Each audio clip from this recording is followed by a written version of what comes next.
ILT টি-20তে নিলামের আগেই সরাসরি চুক্তিতে দল পেয়েছিলেন মুস্তাফিজুর রহমান। লুকুডের বদলি হিসাবে এই বাঁহাতি পেসারকে দলে নিয়েছিল দুবাই ক্যাপিটালস, তবে আসর শুরুর আগে তাকে ছেড়ে দেয় দলটি। এবার আবারও তাকে দলে ফেরানোর ঘোষণা দিয়েছে ফ্র্যাঞ্চাইজিটি, অর্থাৎ এক মৌসুমে দ্বিতীয়বারের মতো দলে নিল টাইগার পেসারকে। এর আগে মুস্তাফিজের বদলি হিসাবে হায়দার আলীকে দলে নিয়েছিল দুবাই।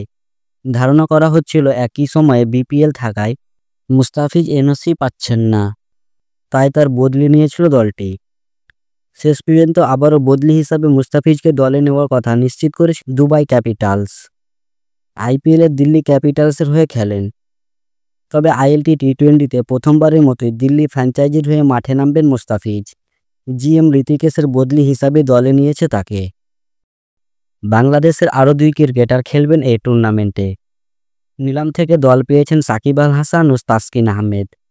প্রথম ডাকে সাকিব ছিলেন অবিকৃত, তবে দ্বিতীয় ডাকে $40,000 তাকে নিয়েছে এমআই এমিরেটস, আর তাসকিনকে দলে নিয়েছে শারজা ওয়ারিয়ার্স। $80,000 তাকে দলে ভিড়িয়েছে তারা। এরই মধ্যে ঘোষণা হয়েছে টুর্নামেন্টের সময়সূচি। আগামী 2 ডিসেম্বর থেকে শুরু হবে আইএলটি টি-20 নতুন আসর। ফাইনাল হবে 4 জানুয়ারি। ডিফেন্ডিং চ্যাম্পিয়ন্স দুবাই ক্যাপিটালস 2 ডিসেম্বর ডেজার্ট ভাইপার্সের বিপক্ষে প্রথম ম্যাচ দিয়ে শুরু করবেন।